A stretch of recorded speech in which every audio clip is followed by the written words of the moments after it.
Anak muda, sekarang kamu mulai bisa menyesap dan merasakan makna-makna pengalamanmu. Saya sebenarnya hanya seorang yang disuruh oleh guru tersembunyimu untuk membantumu, kata sang syekh sambil berlalu meninggalkan Malik Dinar.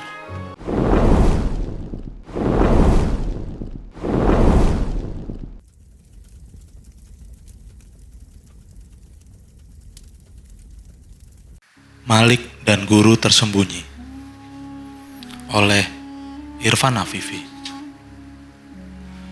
Malik bin Dinar adalah seorang terpelajar di kota Sijistan.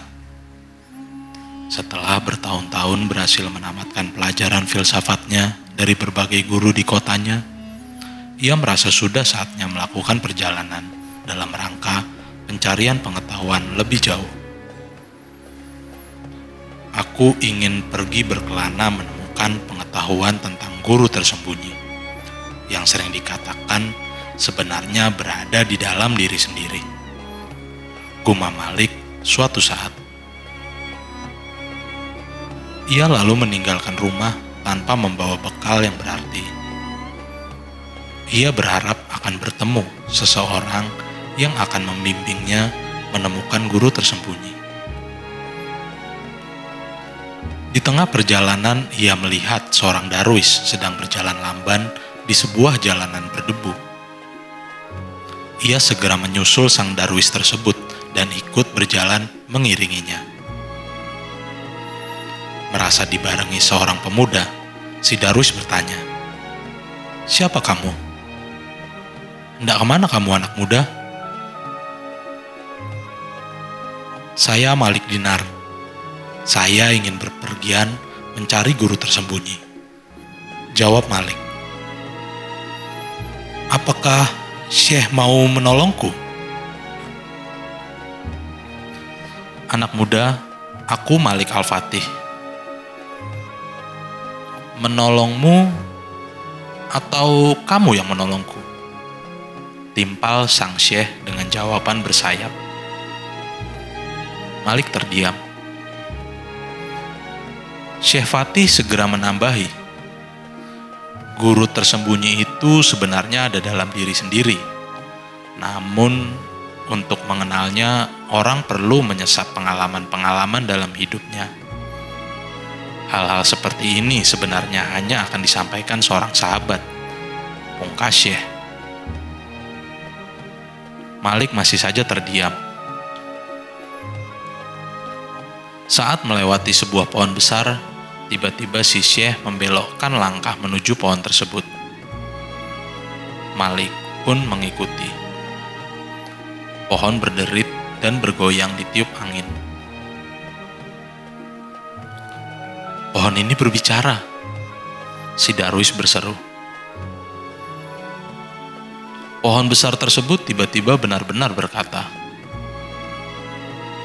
"Tolong aku, ada sesuatu yang menyakitkanku.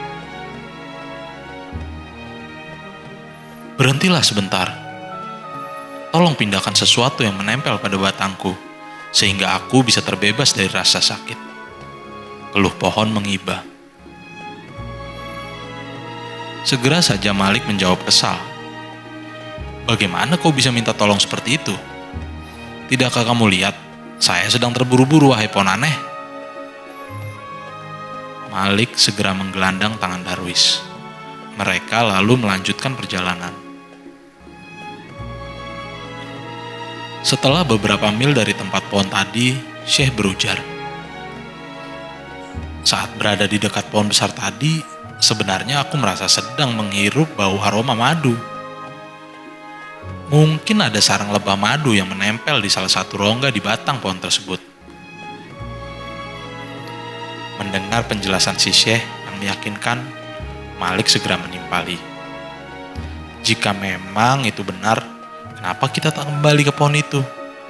Mari kita kumpulkan madu di sana, lalu kita bisa menjualnya di tengah perjalanan. Uangnya bisa untuk tambahan bekal perjalanan kita." "Sekehendak kamu sajalah," jawab Syekh. Keduanya akhirnya kembali.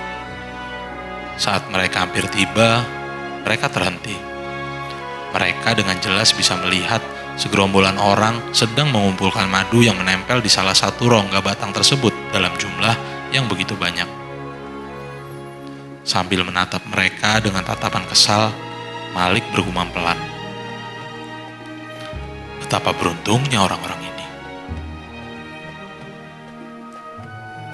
Salah satu dari mereka tiba-tiba berucap dengan gembira. Dengan madu sebanyak ini, kita bisa memberi makan orang sekota. Ia sambil menatap ke arah Malik melanjutkan. Kami yang orang miskin ini hanya seorang pengelana yang beruntung. Dengan madu ini, saat ini juga kami bisa menjadi pedagang. Masa depan benar-benar ada di depan mata. Malik dan Syekh akhirnya melanjutkan perjalanan mereka. Tiba di sebuah jalanan di lereng gunung, mereka mendengar suara dengung sayup-sayup. Sang Syekh dengan menjatuhkan tubuh berusaha menempelkan kupingnya di tanah. Ada ribuan semut di bawah tanah ini, sedang bergotong royong membangun rumahnya. Seru Syekh. Suara dengung itu sepertinya permohonan bersama mereka sebagai tanda minta pertolongan. Tambahnya, semut itu bersuara. Tolong kami, tolong. Kami menggali dan terus menggali tapi membentur batu besar. Bagaimana cara kita bisa memindahkan batu ini? Saya tidak mengurusi semut, apalagi batu, timpal Malik. Saya sedang dalam perjalanan mencari guru. Ayo orang tua, kita lanjutkan perjalanan kita. Baik anak muda, jawab si Darwis ringkas. Namun tiap kejadian di dunia ini tak ada yang kebetulan. Semua serba terhubung. Tambah Syekh berusaha meyakinkan. Namun Malik tak menggubris. Ia tetap mendesak Syekh melanjutkan perjalanannya. Mereka berdua pun berjalan kembali. Menjelang malam mereka berhenti untuk istirahat. Malik mencari-cari sesuatu. Ia mengatakan jika belatinya tertinggal di tempat semut tadi. Sang Syekh menyarankan agar esok hari saja jika ingin kembali untuk mengambilnya. Fajar menjelang. Sang Syekh dan Malik kembali ke tempat semula. Saat mereka tiba, Malik tak menemukan belatinya. Mereka justru melihat banyak orang bergerombol sedang menggali tanah di tempat semut meminta pertolongan kemarin. Tubuh-tubuh para penggali yang berlumuran tanah ini terlihat gembira menemukan timbunan emas dalam jumlah besar. Salah satu dari mereka berkata dan menatap pada Malik. Ini adalah timbunan emas tersembunyi setelah kami menggali tanah ini. Sebelumnya, saat kami sedang berjalan, tiba-tiba seorang syekh menyuruh kami menggali tanah ini. Dan kami pun menggalinya. Sang syekh mengingatkan jika nanti bertemu batu besar, galilah di sampingnya. Di situ terdapat banyak emas. Malik tiba-tiba mengutuk diri sendiri. Seandainya jika kita kemarin menggalinya Syekh, mungkin hari ini kita telah kaya. Salah satu penggali buru-buru menimpali. Syekh yang menunjuki kami itu ada di sampingmu itu anak muda. Para Darwis memang banyak yang mirip wajahnya. Syekh Fatih segera menyela. Mereka punya caranya sendiri-sendiri. Syekh Fatih dan Malik melanjutkan lagi perjalanannya. Mereka tiba di sebuah pinggir sungai besar. Syekh berkata bahwa perlu menunggu kapal ikan yang akan menyeberangkan mereka. Pada saat mereka sedang duduk menunggu di tepi sungai, tiba-tiba di dekat mereka berdua melihat seekor ikan menyembul ke permukaan. Ikan tersebut tiba-tiba berkata, "Saya tak sengaja menelan batu. Tangkaplah aku dan berikan aku ramuan dedaunan yang bisa membantuku memuntahkan batu dari dalam perutku ini. Belum sempat si Syekh menjawab, perahu ikan sudah tiba dan mendekat. Malik yang tak sabaran segera mengajak Syekh untuk melompat menaiki perahu.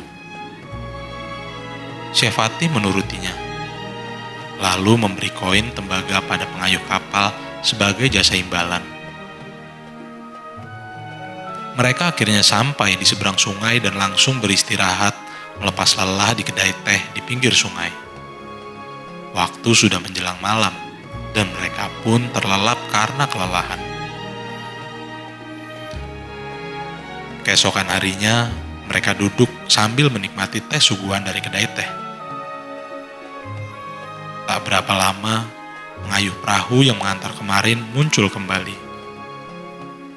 Si pengayuh kayu itu bercerita kepada Syekh bahwa tadi malam ia bertemu seorang peziarah yang memberinya keberuntungan besar yang membuatnya mendadak kaya.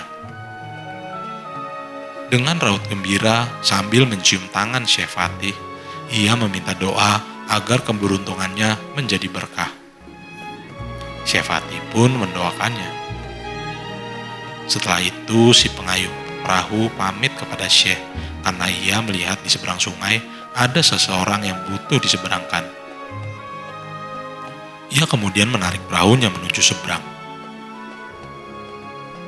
Pada saat si pengayuh perahu hampir mencapai pinggir sungai, Malik dan Syekh dapat melihat dengan jelas si pengayuh tersebut tiba-tiba menceburkan diri ke sungai dan menangkap seekor ikan. Ia terlihat memberi ramuan ke mulut ikan tersebut, hingga ikan tersebut memuntahkan 2 benda ke pinggir sungai. Sebuah batu dan berlian indah yang tak ternilai. Ia kemudian mengantonginya. Setelah itu baru menghampiri penumpang dan menyeberangkannya. Melihat kejadian di depan mata kepalanya, Malik segera berteriak marah. "Kau benar-benar jahat, Syekh. Kau mengerti 3 khasanah terpendam yang tak terlihat mata. Namun kau tidak memberitahuku. Apakah ini yang disebut persahabatan sejati?" Cecar Malik sembari menunjuk-nunjuk si darwis tua itu. "Keberuntunganku memang kurang, Syekh.